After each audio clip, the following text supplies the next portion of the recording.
ng DENR ang Environmental Compliance Certificate ng dalawang malalaking mining company. Ayon kay DENR Secretary Gina Lopez, walang clearance mula sa Metropolitan Waterworks and Sewerage System ang plano ng mga itong housing project na sumasaklaw sa ektaryang lupain ng La Mesa Watershed sa Quezon City.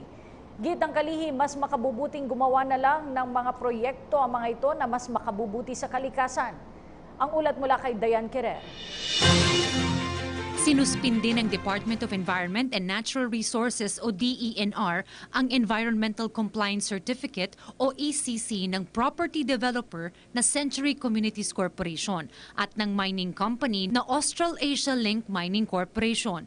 Paliwanag ng DENR, walang clearance mula sa Metropolitan Waterworks and Sewage System o MWSS ang Century Communities para sa plano nitong housing project na may saklaw na 58 ektarya ng lupa sa La Mesa Watershed sa Quezon City.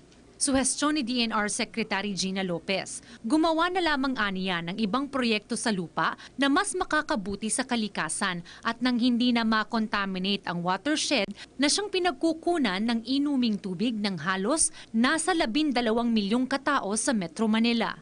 With 58 hectares is a big tract of land. And if that's developed well, you can still make money. It's just not making money through building cement structures. Layon lamang daw ni Lopez na palaging protektahan ang kapakanan ng marami. Samantala, isa rin ng Australasia Link Mining Corporation sa Davao Oriental ang nasuspindi ang ECC. Ayon sa ahensya, napakalawak ng biodiversity sa lugar kung saan ang nasabing kumpanya ay nagmimina ng nickel. Ayon kay DENR Undersecretary Marlo Mendoza, sisirain ng isinasagawang pagmimina ang natatanging yaman sa natural na kalikasan roon. Only very narrow kind of species can grow there. Kaya sayang naman if we lose that,